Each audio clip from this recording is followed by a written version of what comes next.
I was in like middle school. I think it was in Eminem. All right, it was Eminem and Dr. Forgot About Dre. Do you remember that song? I used to like know every lyric to it. I probably still know like half of it. So I remember that was like the song of the summer. It came out, whatever. I was in like 7th grade, and I had to wait until I heard it on the radio, run over, grab a cassette tape, put it in, hit record. Now I got it because I heard it on the radio at 2:00, and now I can go back and play it over and over again. That was the only way I could hear that song again and again. Now you can just type that song in and hit play and search it on the internet. All day.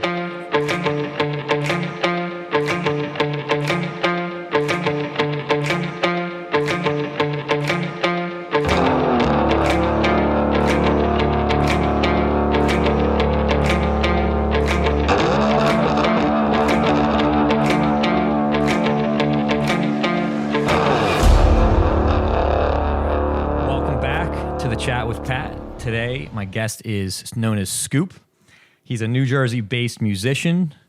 He's a mentor. He's also a father and a hip-hop connoisseur. Scoop also has a podcast of his own. It's called Wash This Podcast, so be sure to check that out. He drops new episodes every week. So here he is. Thanks for having me, man. Yeah, so now we got that intro out of the way. I actually rehearsed that all night. How'd I do? Was it good? Sounded great, man. I prepped that. So. I appreciate that intro, man. So now we got that out of the way. I want to peel back the layers more. So I just want you to dive into, how did your music career start? How did you get into the music world? All right, well, I've always had a deep-rooted love for hip-hop, culture and music. I like to tell people that I kind of got in young. I got in really young as far as like the love for the music.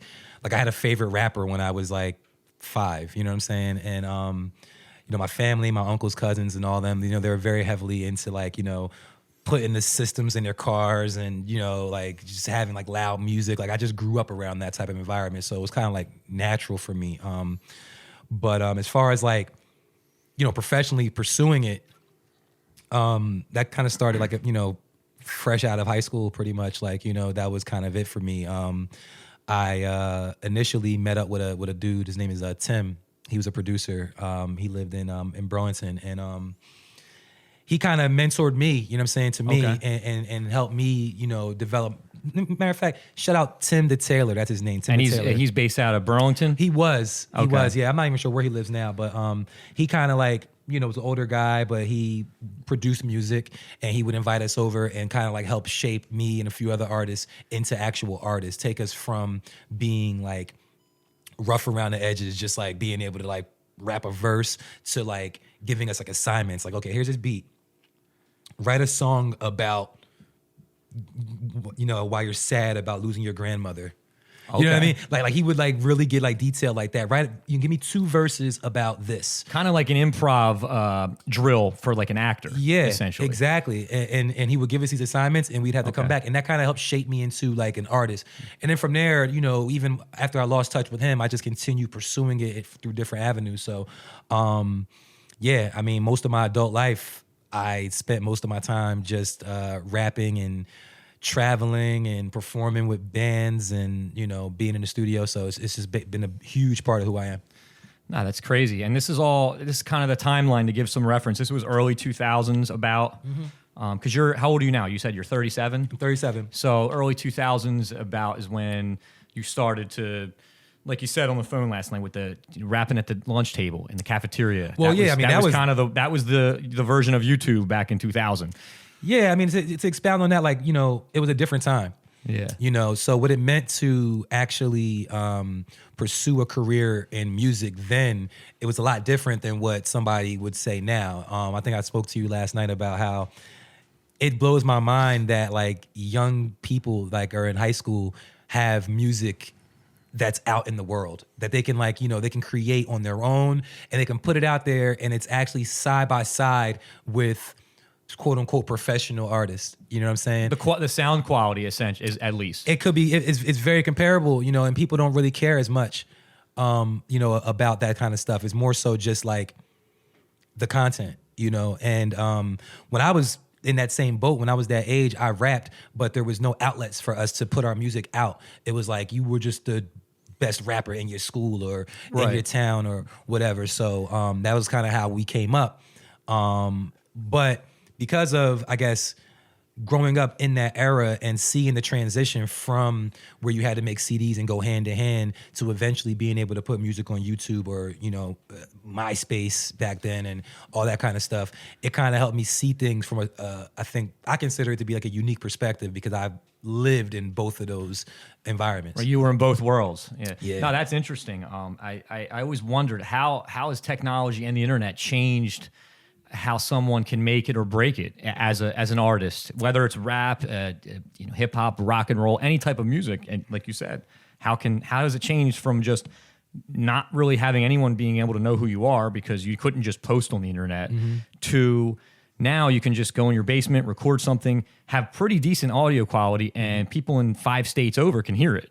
So how has that been good, and how has that hurt people's chances of making it?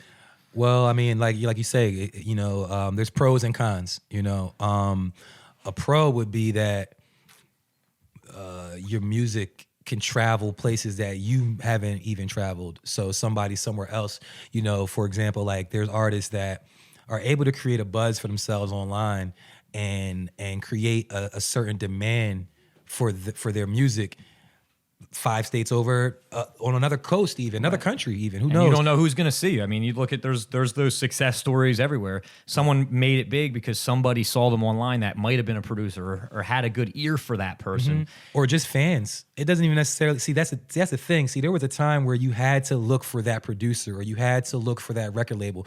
Nowadays, these artists are growing their fan bases organically. They're doing it without the help of being discovered. Your average Joe is discovering them and spending money on their product. Okay, so and that's ultimately the goal, to create some sort of revenue. That's it, So these, so what'll happen is these young guys or whoever, they'll do that. They'll generate income, they'll generate buzz, and then they'll catch the eye of a company or something that can actually get them bigger distribution, that can get them a performance at an arena or someplace like that. But up until that point, though, these guys are making tens of thousands of dollars, like, just on their own as teenagers, as young people, just from. And this is like online sales, I guess iTunes purchases. How are they generating this income? Yes. Definitely purchases of music online, but even bigger than a bigger part, I would say, would be like merch. Merch, that's the thing now. That is things yeah. I see merch all the time being posted online. If you're rapping or doing anything musically right now and you don't have merch, you're losing. Like, you're not doing your job. You need to have some type of product that people can spend, because the flip is bigger. You put out a song, one stream of your song might earn you, less than a penny, but if you buy a t-shirt for $5 and you sell it for $25, right, that's $20 profit right there, and you multiply that by 100 or 1,000, you can make money. And it's tangible. It's I buy your song, now I can record it and share it with all my friends for free. I buy your shirt, everyone else has to also buy their own shirt. So you're getting more sales in that. The shirt I'm wearing right now comes from an artist. And what's going on there? You got the 3 eyes. Well, yeah, that's Chris Benoit. Chris Benoit, he's a wrestler. He has a very tragic story if anybody doesn't know, but he I'm not sure I know the story. What's his name? Chris Benoit. He was from Canada. He was a wrestler late 90s, early 2000s, but probably before that. Okay. But it's a very tragic story, his ending, but he's dead. And but the artist, he's a rapper, his name's Westside Gunn, and he is from Buffalo, New York. Big wrestling fan, and he uses a lot of like wrestling imagery in some of his like clothes and things that he makes. This particular piece though was a collaboration between Westside Gunn and a company called Rebirth, and they create these. They put third eye on like different people, like that's like part of their thing or whatever. But this shirt right here, like, wasn't cheap, and right, and sure. and the resale is crazy. Like the resale for a lot of these things. And I mean, and that's just one example. Now, Westside Gunn is an artist who I believe is really doing it right when it comes to like branding and making money off of his sales and, merch and things like that. Cause he sells thousands of shirts. Like, it's ridiculous. See, that's something a lot of people, like you said, a lot of young artists, they probably don't know that. I mean, I really didn't even know to look into that. When you think hip hop and trying to make a song and trying to make music, the whole, like you said, the hip hop culture tying into merch, the clothing, the style of it's a lifestyle. So adding the merch, it's just adding. It's kind of comes hand in hand. It adds more to, I guess, their business model. Yeah. I make the music, and I have a product you can also physically touch and buy. Because the way it works is this, and this is a theory, I guess you can call it, but this is how I view the business of entertainment. Typically, especially in days past, the way that money is generated is through selling products and services. So if you're a rapper, or you're in a movie, let's say you're an actor and you're in a movie, people buying tickets to the movie is going to help you generate money and stuff like that. But what happens is these companies that have a product such as a Pepsi, Coca-Cola, or I don't care, Jell-O, whoever it is, right?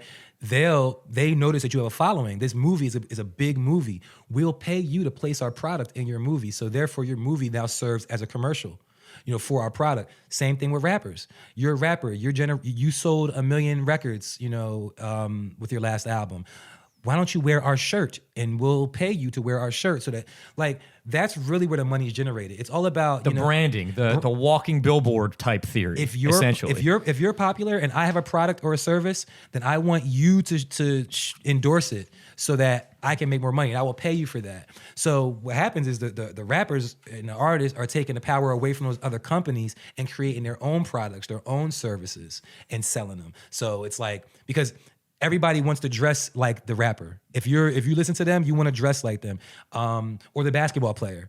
Everybody wants to wear their sneakers. They want to wear and dress and do what these people do. So why not create something and wear your own stuff? So then when, the kids or whoever supports you wants to support, your profit margin is a lot higher. Right. It's like the tickets to a basketball game. Yeah, the players are making money off of that, but they can also get people to buy the shoes that has their name and likeness on it. Yeah, and every arena now has a company attached to it. Their jerseys have Quicken Loans Arena. Yeah. You a big NBA guy? Yeah. Okay. Yeah. I love basketball. You got the Pistons hat. I know they have Little Caesars Palace. Okay, yeah. So Little Caesars. I know a lot of the sponsorships. I'm big in the business, so I know. And now the patches. I have a friend that works for Wish, and Wish is on the Lakers. It is. So I think I don't know the exact numbers, but Wish is, they're paying. There's a lump sum of money dumped in to get that logo on the Lakers jerseys. Probably up there with, when it comes to like a recognizable brand, it's probably up there with a Cowboys jersey. Yeah. So it's a good. Wish got lucky. I guess they got lucky. They had to pay for it though. Right. And now, someone's at the foul line. LeBron's at the foul line. You got Wish just sitting there. And people, what's Wish? All day. It's all you need. More than $30 million To get the Wish logo. 3-year jersey sponsorship. How many years? 3. 3 years? Yeah, I think my friend did mention that. Yeah. So that's basically any popular medium. Like if your goal is to be popular, then companies are going to figure out a way to utilize and leverage your popularity to sell their products. And that's all it is. I mean, that's where the money is generated in music. It's movies. I was just gonna say, it's in that's being transitioned into everything. You see these social media influencers, same idea. If everybody follows them and their engagement with them, that's the value. Yeah. Companies see value in how much someone's paying attention to that particular person or team or artist. Then they can slap on any, Pepsi, Doritos, Nike, whatever. So the value's in building the following. Yes. And that's in everything. Podcasting. That's just business 101. Yeah, podcasting, same thing. Yeah, it doesn't matter. Like whatever you're doing, if you're trying to get your numbers up, the way you're going to make your money is if somebody sees those numbers and says, hey, let's partner up some way, and I'll pay you and you can promote my product or service. And that's what it is. So I figured that out, pretty young, and I've been, trying to figure out ways to do that for myself, and with whatever I do. So beyond the podcast, because last year was very weird. COVID. Yep. You were on a little delay, hiatus, so to speak. Get into that. And well, I'm sorry. Can I backtrack just a little bit? Yeah, because that's fine. We're kind of jumping around a little bit. All right. Yeah, backtrack. So, as an artist, as a rapper, throughout most of my adult life, eventually I learned how to record artists, in the studio, and I became an engineer.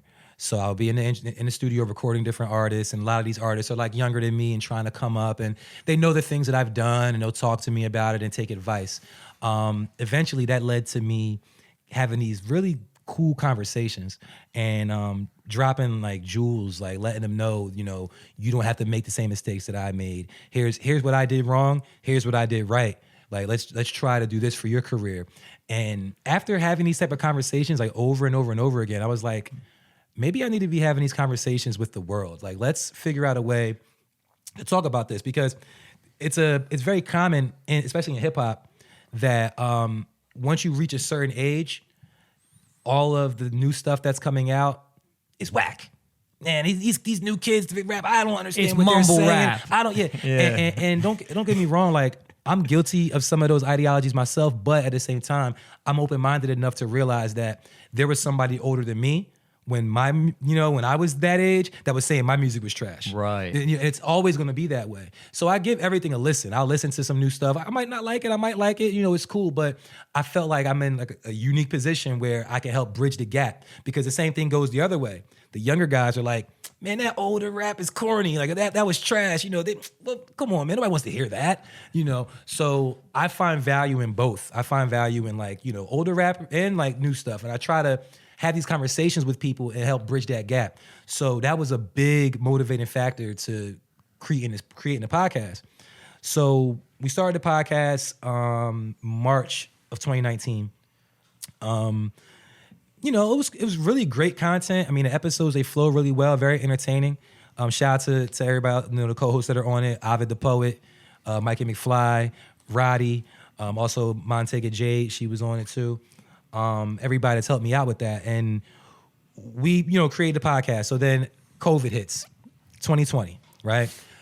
We had to shut down the studio. We weren't in the studio anymore. We weren't able to really be in person like that, and took a hiatus. But through that hiatus, as a creative, I still had that bug. Like I still had the bug. You needed action. You needed to do something. Something. No, I'm the same way. I can't. I have to always be pursuing something productive. So I get it. And so it was like, being at home and seeing all these like virtual things that occur, like the Versus battles, which is, they have on Instagram where they have artists battle each other remotely, playing their hits and stuff. And then my day job as a trainer, I was training people virtually. Yeah. So I kind of like, it just clicked in my head, like, you know what? I need to do a virtual something. So the first thing I did was I created a class for songwriting. It's called Bars Together, to help everybody get their bars together. And we're going to get them together. And this is virtual. It was virtual. This is kind of like a COVID-driven adjustment. Exactly. Okay. And, I basically, the goal for Bars Together was to help people that are, younger or just want help with their songwriting. We're going to study the artists of the past, study people that have created music, and analyze what made those verses dope. Like what rhyme schemes did this person use? Like how did they rhyme their lines? How, what flow did they use? What cadence did they use? And because I'm a firm believer that in order to understand or in order to create something dope, you have to recognize what dope is. You have to know what made this verse hot. What attracted you to this thing? You can't just say, oh, I don't know. I just like something about it. No. There's a specific thing that you could put on paper to why. What did they do? So that can help you then do similar things, right? So yeah, I created Bars Together, and that was pretty cool. I'm still working on polishing that up because I really believe in that. I also created this thing. It's called a gun to the head battle, where we find two people, because there was like a meme that was going around that says like, if somebody put a gun to your head and you had to recite you had to rhyme something or remember your a line. favorite raps, which one would you do? So I created a battle where people were able to choose their favorite songs or rap verses and just rap them, and it was fun. We did it on Facebook. It ended up being a tournament. We had 8 contestants originally, and it got, I guess that was 4 battles, and then 2, and then 1. So what's that? 7 total. So we had 7, total battles, and it was really good. I mean, I'm still trying to figure out where to go from here because we did the whole tournament, but Gun to the Head was like, got a lot of attention. Yeah, that's good. It makes me wonder how much really amazing talent goes unnoticed and unrecognized because they didn't have the camera in front of them. They didn't have right place, right time. Exactly. You know, there's probably so many amazing artists, with athletes as well. There's probably so many amazing people that have these raw talents that will never become well known. Yeah, and that was really like the focus of Gun to the Head because, you know, somebody like myself or other rappers, we're accustomed to rapping on camera and being in front of the camera and doing stuff like that. But there's somebody else that's a huge rap fan that every song that comes on the radio, they know it word for word. They're performing it in the shower or in front of their friends, but they never get the outlet to be the star. They're a fan, they're a big fan, but they never get to be the focal point. So I wanted to give them the opportunity to do that without being like embarrassed about like having to create your own art. No, just do what you do. Rap the songs that you know. You know, we had a lot of Jay-Z, Lil Wayne, Eminem, and, you know, different artists. That's what the songs people were doing, and they were having a great time. I mean, the guy that won, King, his name is, rightfully so. He did Rap God. I don't know if you guys are familiar with Eminem's song Rap God. That's got a lot of lyrics. Killed it. He killed it. Fast cadence too. Killed it. And like the way he did it was the first 2 rounds, you could rap along with the actual song, so like with the lyrics in the song. But the 3rd round of each battle was just instrumental only. He did Rap God over the instrumental. So he had to hit every word, every time, all the timing. I would encourage all of you guys to check out. I'm gonna these check videos. it out. It's crazy, and yeah, it was dope. So Gun to the Head was really dope. But now we're back to the podcast. So now we just restarted this week on Watch This, and trying to figure out some ways to incorporate things I've learned, you know, last year, like to help the podcast. So you know, it's always a work in progress. Yeah, no, I mean, it's there's always, you know, there's always so many different avenues you can go down, so many rabbit holes, so many topics. How long have you been doing this one? I actually started this about a month. What do you say, Mike? Yeah, about a month ago. Okay. So I'm fresh in it. How I came to start my journey with this is I've always been an outspoken person. I've always had a lot to say. I've always, you know, haven't been afraid to talk to anyone or say what's on my mind. And as some of my friends jokingly say, I can talk to a can of paint and get a response out of it. So people were kind of half jokingly were like, you know, you should start a podcast. And then we were out one night drinking, and you know, we filmed a couple things I was saying. We were talking about, I think we were talking about, you know, like going out with girls and like the dating world, and everybody was cracking up. And my friend posted it online, and it got all these views and likes and shares. So I said, you know what, I'm going to start a podcast. And I my editor and producer Mike, I actually met, and I work with him in another industry, and he ironically happened to be good with cameras and video and audio and recording and post edit, which is where my strengths clearly don't lie.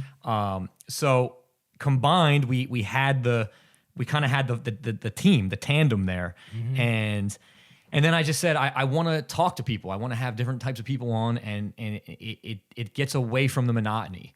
Every different week, I have a different guest, and each guest, it can be anything from A to Z. Every different week, I could have 2 totally different guests every other week, and I enjoy that. I enjoy hearing people's stories. I enjoy asking questions. I love to ask a lot of questions. I love to learn, so I feel like this is a good opportunity for me to learn from people that I talk to. Good opportunity for me to learn, you know, better communications. And you know, I'm humble. I know I'm gonna get better at this. And my very first episode, which I aired a couple weeks ago, we sat down. We went at it for 2-3 hours. I had to cut it short because we could have just kept going, and we were rolling. So you know, it's not easy. It's not easy when it comes to getting your name out there. But if you do what you love and you just know you're good at it in your eyes, and people around you really like what you're doing, I mean, success is inevitable, I think. Yeah, and it has to start somewhere. You know, like it has to start. I mean, I think you guys, you know, have a great setup. You know, you have a team. It's very important to have a team. It's hard to, you know, accomplish great things alone.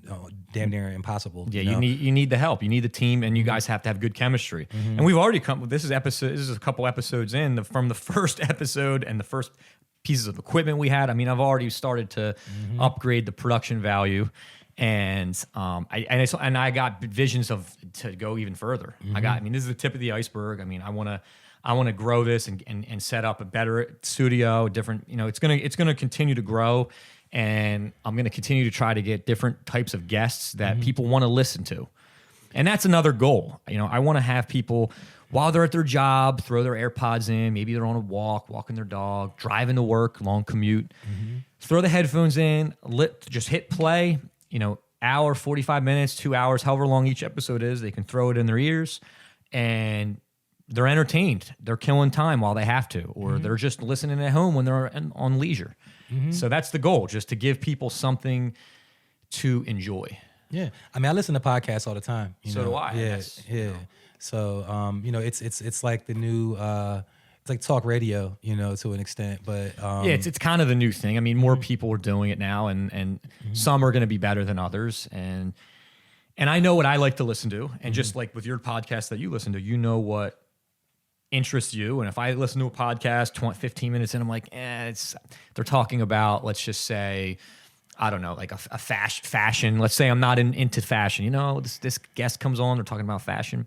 I'm not going to listen to this one, but that's the beauty of it. There's so much content out there. There's going to be things that I want to hear about. Yeah, and how do we link up? A friend of mine, his name's June.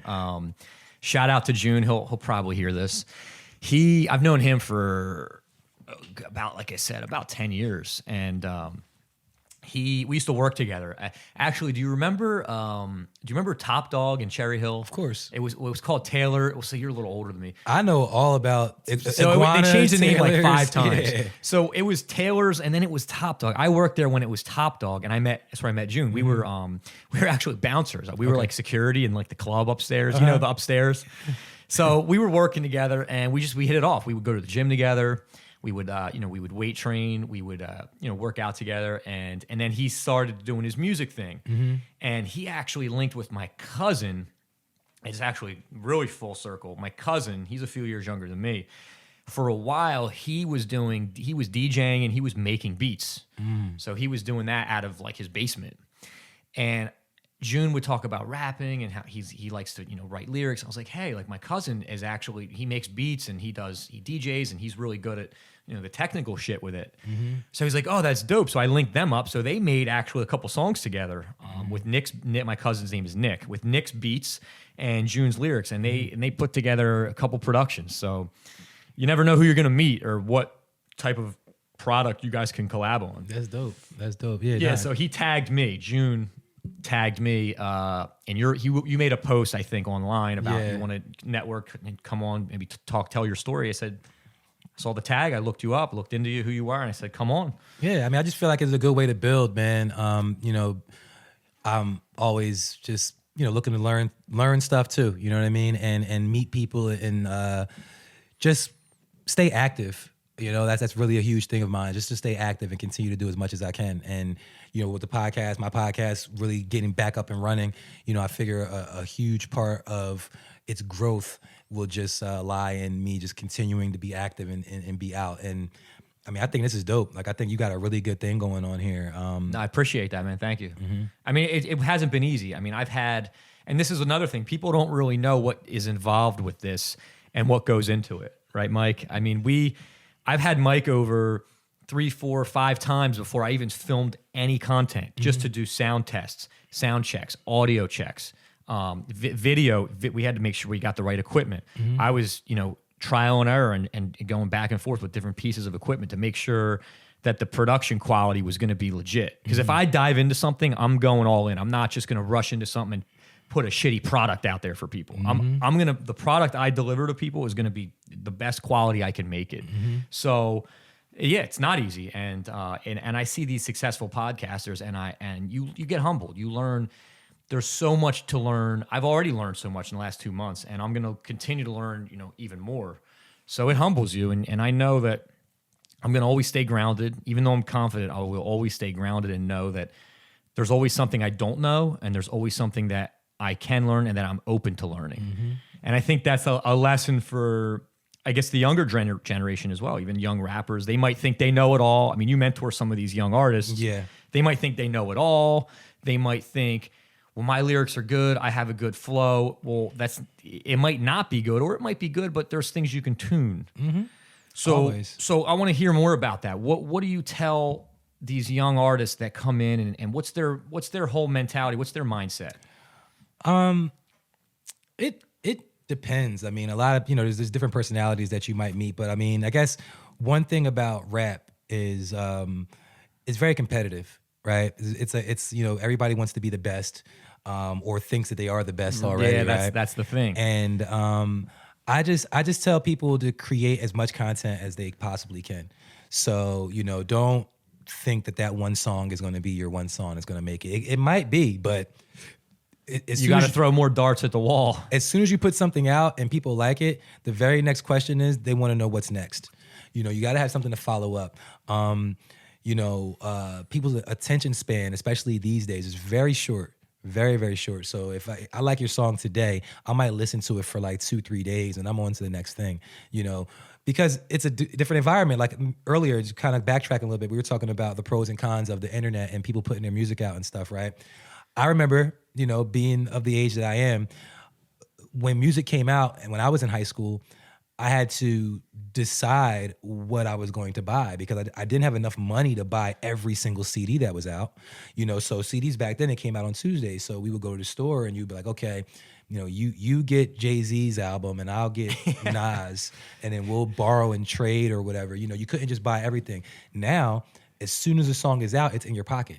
Every song, every album, everything that everybody does, it's immediately in your pocket, which is great for a consumer because we can just listen to it. But for the artist, now you don't have as much time to be invested into their project. Way more saturation, Yeah. It's like anything else with what the internet did. It created way more options. Mm-hmm. And like you said, I can age myself as well. I remember, what was the song? I was in like middle school. I think it was in Eminem. All right, it was Eminem and Dr. Forgot About Dre. Mm-hmm. Do you remember that song? I used to like know every lyric to it. I probably still know like half of it. So I remember that was like the song of the summer. It came out, whatever. I was in like 7th grade. And I had to wait until I heard it on the radio, run over, grab a cassette tape, put it in, hit record. Now I got it because I heard it on the radio at 2:00, and now I can go back and play it over and over again. That was the only way I could hear that song again and again. Now you could just type that song in and hit play and search it on the internet All day. And same with another song. If I wanted to hear a Limp Bizkit track that I used to love, Limp Bizkit. Limp Bizkit. I used to love them. I had to either go buy the CD, or if I didn't get the CD yet, or I had to wait till one of their 3 songs came on the radio. And you ever do that? You put the cassette tape in and record it? Oh yeah, definitely. This is like LimeWire. This is like pre-Napster. This is like Napster, right when Napster started. Yeah, by the to come time out. Napster and LimeWire, all that stuff came out, that's what led us into where we are now. Yeah. Where you can listen to whatever you want. Because, when it was the Napster, LimeWire, Kazaa, whatever it was, you could search a song and download it. Now you have it. And it was free. Yeah. Like you said, it used to be you had to pay to go hear it. You couldn't just search it and listen to something for free. You had to hope you heard it on the radio. That was the only way you would hear it for free. You heard it on the radio, you hurried up and you put the cassette in. Or you went to the store, Sam Goody, and you guys don't even know what Sam Goody is. Sam Goody, yeah. These guys. Yeah, Sam Goody was a spot. We would go to the mall and just hang out in Sam Goody. Yeah. Yeah, and like you would buy the album and you'd be invested into that project because you bought it. You paid money for it. What are you guys, Gen Z, Was it like the Blockbuster for music? Yeah, Blockbuster. For the listeners that aren't watching, I have two, it's a 20. They're both like in their early 20s, and they're my film crew. So they're probably they've been lost since you said going to the store to buy a CD. Yeah. We lost them there. Going to the store for anything. They're like, the store? You mean the internet? You can just buy it right there. You mean it doesn't show up at my doorstep? Yeah. Yeah, but it's just with music, getting back on track with music, with any industry, but even specifically since we're talking about music, it's in just the last 15 to 20 years, it's changed so much with the competition, with the access to it, and with how you generate revenue from music. All of that has changed so much. You can make so much more money selling a CD than, somebody streaming it, So that was a huge adjustment that the whole industry had to make. And they're still adjusting. They're still trying to figure it out. Even with podcasting, even with, trying to figure out how much a stream is really worth to the company. How much this company, whether it's Tidal or Spotify or Apple Music, how much are they generating from that stream? We know how much they're paying the artists. Right, but how much what's their return going to be? What is really, and it's like, they're still, like you said, these big companies, they're still learning. But but they're also hush hush about stuff. Because if they've realized the value in something, they're not going to mention it. They're not gonna they're tell going to you. hold on to that gem. Exactly. So it's up to the creatives to really, get together and try to figure out a way because This still is the Wild West with technology and how anybody can get a computer, a camera, and a microphone. So now companies and independents. We're still all evolving. Yes. We're in that evolving period to learn what's the best way to monetize this industry now.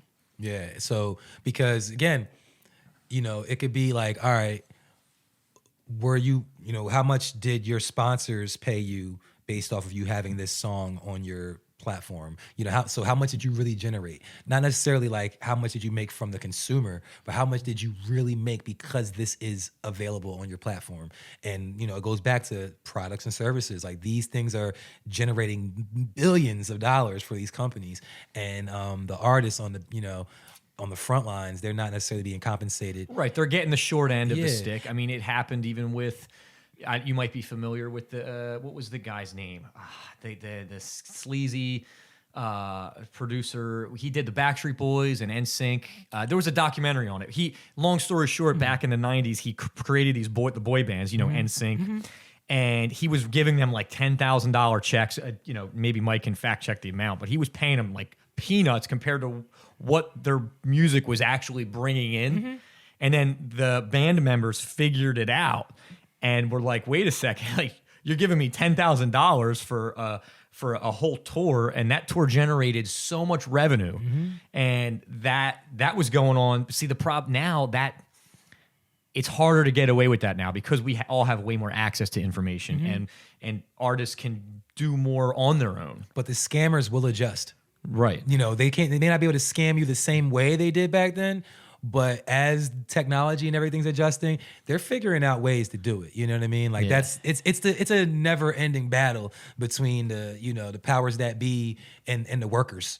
TLC dealt with it too. I remember they had a similar situation, because when you're a young person coming from nothing or coming from whatever, getting a check for $10,000 or $50,000 is a lot of money to you. I just looked it up. Lou Pearlman. Okay. Were you looking it up? Lou Pearl. I couldn't remember his name. Sounds like a sleazeball anyway. Yeah. So there's a whole story on Lou Pearlman where he essentially. You said it is a documentary on it? Yeah, I think it's on Netflix. It's they interview like some of the members of NSYNC, some of the members of a couple other boy bands, and that was like the hot thing back in the day. And this guy Lou Pearlman was putting, and then there was like stories of him trying to seduce some of them. Like it was weird. He was like the Epstein of music. I if that makes sense. Yeah, no, that's crazy. I need to see. Lou just Pearlman type in like doc. Lou Pearlman Netflix documentary. I can't Lou remember Pearlman doc. Where is it? But it's very interesting on how they explain all the money and revenue that was coming from these labels, from these artists' talent. Like this was their songs, this was their talent that was being exploited. But it was when you get time, look it up. I'm definitely gonna watch it. It was interesting from the business standpoint Yeah. and like you said, the scammers. That was back in the '90s. Now technology like that. I don't think that exact scheme would have happened then. Now because of everyone having all this access now. But no, that interests me, and it's good that you're.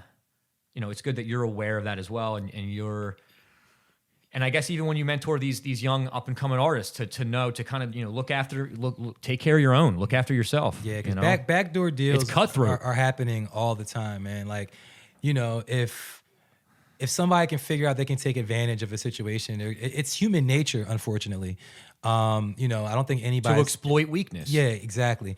I don't think anybody's immune to it, but being aware is very important and trying to do as much as you can for yourself. Be as self-sufficient, as you can be. Right. What you're doing, figuring out how to do it, utilizing the tools that you have as opposed to like just shelling out money or giving away power in order to, create your product. Thinking someone's going to give you something in return. Because I learned in business, I learned in life. I'm still relatively young, so there's still plenty of lessons to learn. But in my time and experiences, I learned people like you said, they're inherently selfish. They might want to help you, but they're ultimately wanting to help themselves more. And that's what you have to realize, especially in an industry where it's cutthroat. Yeah, everybody wants to help themselves, and the goal, I tell people all the time, especially when I'm doing business with people, is I want to create a situation that's mutually beneficial. Because of course we all have our angle. Like even like what we're doing right here, there's a reason why you want me here, and there's a reason why I wanted to come here. Yep. Right? But it's not like anything I'm doing is deceitful. I'm not doing anything that's going to take away from what you have, but I have an angle. Everybody has their angle or their goal. But if you can align your goals, it's a beautiful thing. You know what I'm saying? Like, I'm not losing anything from being here. You're not losing anything from having me. But, you know, you always have both your people have goal. the same skin in the game to where the seesaw doesn't teeter one way or the other. Exactly. To where it's we both have the same skin in the game. We both have the same benefit to gain. So there's no motivation to try to fuck the other person Yeah, over. skin in the game. That's the term I've always used. No. We use it. I use it all the time. But usually we're talking about mortgages. But that's another life that I live. Well, no, I want to talk about mortgages. God. Because when you mentioned that on the phone, that piqued my interest. And so, explain a little what you do with that. You do training seminars for people learning how to sell mortgages. Yeah, pretty much. Okay. I mean, I keep that part of my life a little bit separate from what I do entertainment wise, but I work for a company that it's a mortgage company. Okay. And I started off as a loan officer selling mortgages, and I did pretty well. That was kind of when, like I said, for most of my adult life, I just rapped, right? I rapped, I performed with a band. Shout out to Smash and Grab. That was my band. A band that I was a part of. And I just did that for my adult life. If I was to get a job for like most of my 20s, even like my early 30s, it was like I wasn't going to work at a job unless it could fit around my rap career. Right. So maybe like a part-time bartender at night or something. Yes. Part-time. Exactly. Something like that. Hourly wage, whatever. Exactly. Right. I couldn't commit to like a company that was going to really I had to dedicate myself to. So it wasn't until, you get to the other side of 30 and, 33, 34, and you start thinking a little bit differently. I had goals and things that I wanted to accomplish. So that's when I dove back into the workplace and started working for the company I work for now as loan officer. Fortunately, I was able to get in and do pretty well. And from doing that and being the type of person that I am, it was kind of a natural transition to become a trainer because I was always like helping out the others that were on my floor and on my team. And, I was the go-to guy for a lot of the stuff. So eventually I just applied to become a trainer, and it's been a year now. I've been a trainer. So I train people. Mostly I train them to do the job that I was doing already to sell mortgages, but I also train people to like process mortgages and there's other like steps in the process. Oh yeah, I'm familiar. Okay. I'm very that piques my interest a lot. I'm very interested in mortgage and property law and finance. Okay. And note this down too, because you're going to be, I'm pretty sure you'll be fascinated at this story. There's a guy, I'll even tell you off the air too. There's a guy, his name's Matt Cox. He went on a couple podcasts. So he used to sell, he had his own mortgage brokerage. He used to sell mortgages and approve loans. This is down in Florida in like the early 2000s, before the bubble in 08, which you're familiar with, I'm sure. Of course. When it comes to mortgages. Yeah. So he ended up getting pinched for $12 to $15 million worth of mortgage fraud. How he tells his whole story was fascinating. To give you the real cliff notes, how he started was he was working as a loan officer, and he would get, I guess $3,500 commission on every loan he closed, let's say. Some guy would come in and he said, well, we could give you the loan for the property if you made, $10,000 more on your W-2. Well, if we can change the 55 to 65, you can get the loan. And this guy, Matt, as his incentive to get the commission, he doctored and massaged the paperwork however he could so that the person could get the loan. He did that once or twice, and he realized, well, wait, isn't this illegal? And his boss was saying, no, like worst case, you'll get fired. You won't really go to jail. So then he started flipping these around, and he was doing 3, 4, 5 mortgages a month with the commission. I mean, you do the math. He's eating. So he was doing all that, and then he ended up realizing, well, I can do better. He was like a scam artist. So he's out of jail now, and what he does is he teaches mortgage law and ethics and how to spot someone trying to scam you. So he elevated his scam to stealing people's identities and taking loans out on their properties and taking the cash and running. It was a fascinating story. So look it up at some point his story was very compelling. Yeah, it still happens too. Not as much, but it's one of the more highly regulated industries, now since the bubble, burst and everything. So, but yeah, mortgage fraud. Like I have whole sessions where I teach about mortgage fraud and straw buyers and contract kiting and illegal flipping, and there's all these different schemes. Oh, there's so many schemes that you have to be aware of. And as a trainer, and I guess I wouldn't say it. Maybe you're like a teacher. Is that fair to say? Yeah. Teach/train. You got to be aware and versed on.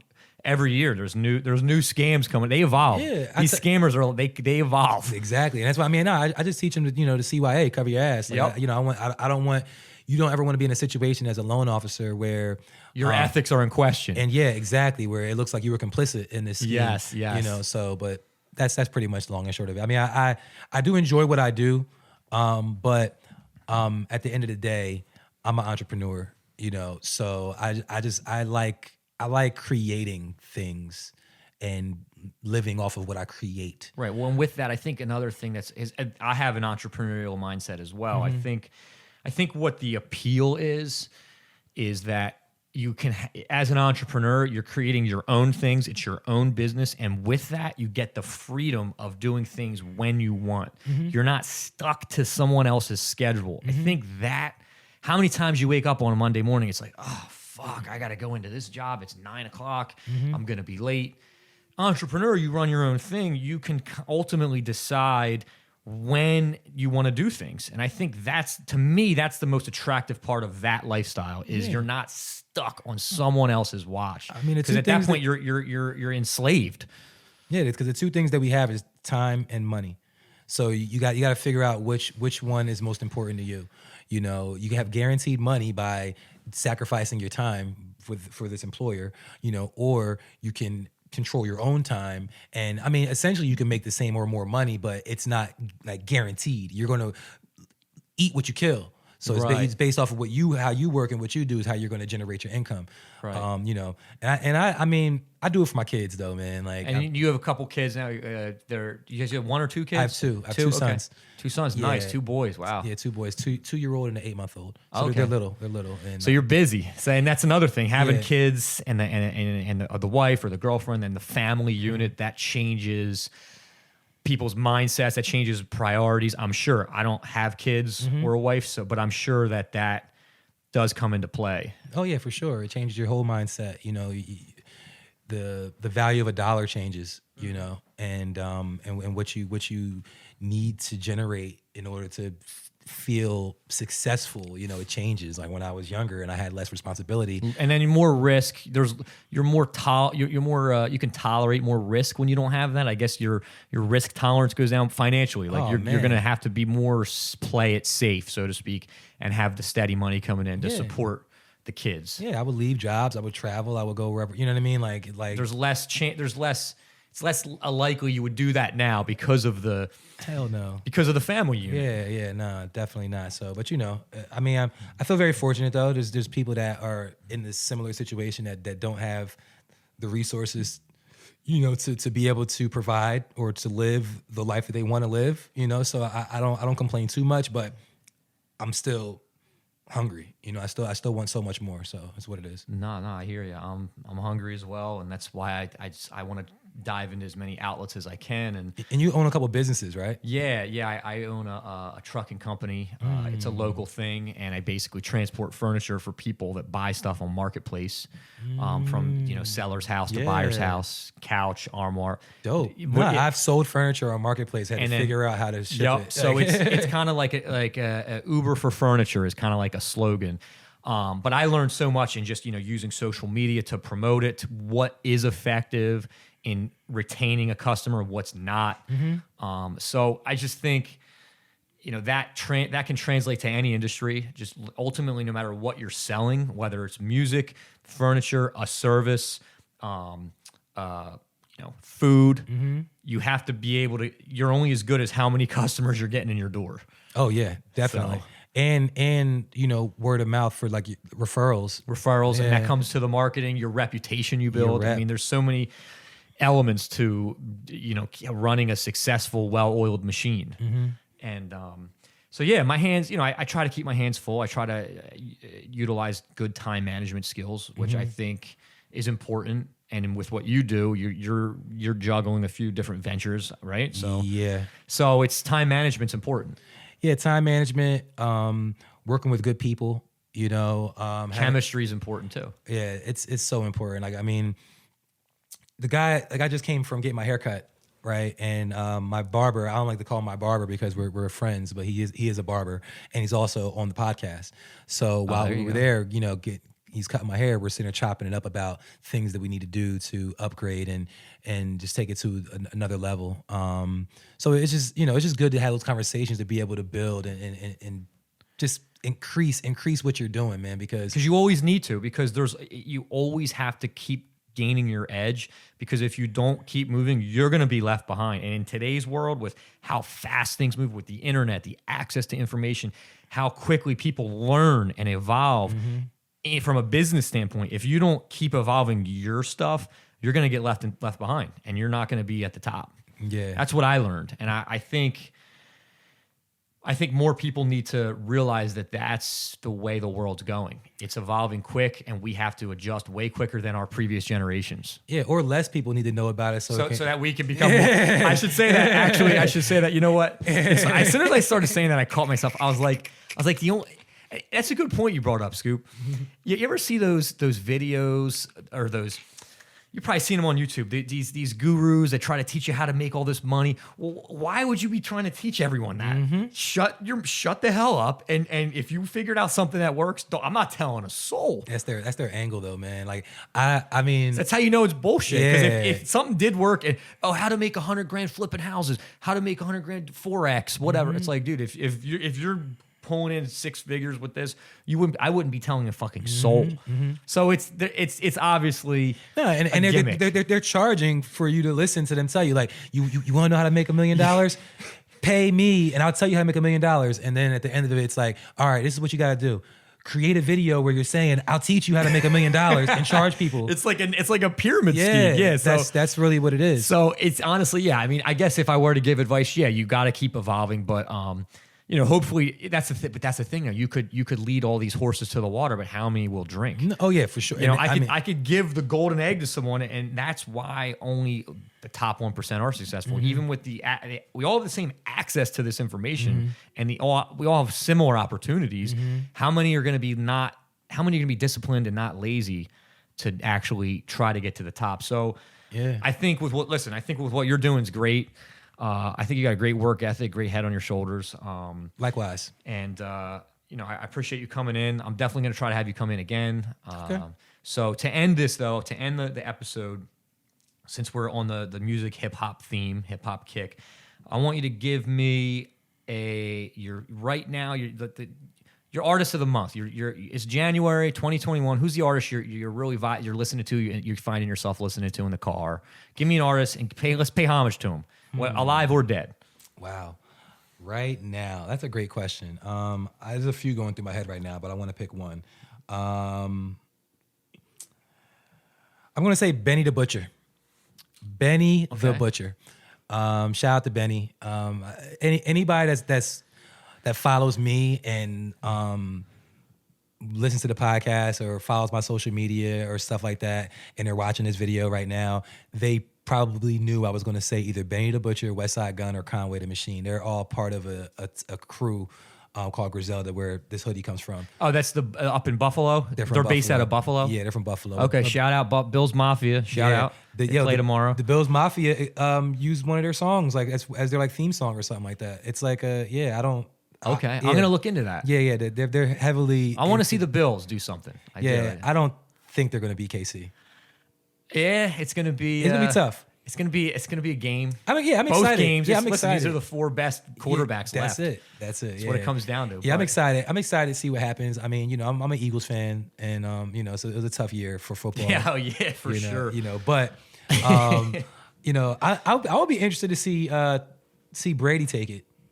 That would be interesting. Yeah, I mean, just for the story. And then it's the first Super Bowl that they would be in the stadium of the team. Yeah. No, I can't believe that's never happened. It's never been Super Bowl with 50 some years of Super Bowl. Not once was that team that The home hosted team it was there. Yeah, that'd be crazy. So but they'll yeah. get that added effect. And like, his first year in the NFC, I saw like a meme. It was like, what was it? What did it say? It said, About the Cowboys. and Tom Brady. Yeah, the Cowboys have been in the division for like 24 years, or the conference or something. Yeah. and one playoff win. Yeah. and he has 2 already or something. Yeah, and he's been in it for something like 1 year. that, I yeah. saw it. Would compare him to the Cowboys. Yeah, I saw that. I think it was NFC championships. I think it was like, or how many times they make it to the NFC championship game. And it was like Tom Brady. And it was like years in the NFC, 1. And Yeah, the years in the Cowboys- NFC, like 24. Yeah, I saw that. It was a Cowboys thing. Yeah, I saw that. yeah, I saw man. that. No, it's crazy. I think it would be like. Who's your team? I like the Eagles. Okay, Um, okay. And believe it or not, I actually used to live in Kansas City. Oh. So I'm from New Jersey, but I Mm-hmm. lived in Kansas City for a couple years. So I living there. I mean, it's like a religion to them. Just like the Eagles fans are Yeah. hardcore, the KC fans, it's even more so because that's like all they have. Mm-hmm. So I'll root for the Chiefs. I mean, I like Andy Reid. Yeah. KC it's a great city. I lived there. I think it's. I think people around here or that have never been to KC probably don't really know anything about it or just assume it's in the middle of nowhere. But when I moved there, I realized it's a cool city. So it has a place in my heart. So I'll root for the Chiefs. I like Mahomes. I'm gonna probably get a lot of heat for this from KC listeners, but by living there, everybody. I mean, well, now the whole nation kind of strokes Mahomes. But we even especially living in KC, I mean, no matter what you can't argue with KC fans. Mahomes is the best. You can pull numbers. You can say he's better than Brady. They're going to say they're very irrational. They think he's the best that ever will. It's like, relax. He's 3 years in the league. Yeah. He's done great things already, but Yeah. like let's wait until he's done more. It's too early. But Yeah. they don't want to hear that argument. So it would kind of be funny to see Josh Allen come in there and kind of slap them in the face. So I don't know. If we had a Mahomes in Philly, it would be the same thing. It would be the same thing, but Yeah. I mean, I guess because I'm from here and like Yeah. that's all, they shove Mahomes down your throat out Yeah. there, and now the national media shoves him down your throat. So it's kind of like, Yeah, because 17 wins when when he was on his MVP-esque season. right, and then 2017. everybody spoke too soon, Yeah, I guess. I mean, it wasn't quite Mahomes, but it was like, Right. he's the real deal. Right. and- Well, then these no look passes and this backyard football. I mean, Yeah. I love offense. I think it's entertaining, but I mean, I want to see some defense. Yeah. I mean, the 90s, early 2000s football, a little less, pussified. Like you can Yeah. hit people, and now it's just it's backyard football, which is Yeah. I don't know. I mean, It fills the seats. it does. It fills the seats. It fills the seats. Though. And I yeah. get what you're saying, though. But for a purist, you sound like you're more of a football purist. Yeah, You probably wouldn't appreciate it as much, but Yeah, so we'll see what happens. I mean, listen, I think both games will be good. I think both games are a coin flip. You got Rodgers, Brady, Mahomes, Allen. All 4 teams I think are very equal. yeah. And it's just I guess any given Sunday, whoever has the better Sunday is going to advance. I mean, that's how the playoffs are anyway. So, but yeah, shout out to your Buffalo artists. Yeah, shout out to Benny the Butcher. Shout out, West Side Gun, Conway, Griselda, the movement. And can I do one more plug? I'm all ears. I'll have Mike plug some info in the bio too. Yeah, I mean, I just watch this podcast, man. Yeah, okay. Shout out to the Watch This podcast. Shout out to the crew, man. Mikey McFly, Roddy, Ovid the poet, everybody involved. Loud House Studios, my man Frequency, my man AJ. Everybody that's involved and helps the movement, man. I appreciate y'all and look forward to doing great things, man. If I'm here, y'all here. All right, shout them out. Much respect, much love, man. Thanks for coming on. Thanks for having me, bro.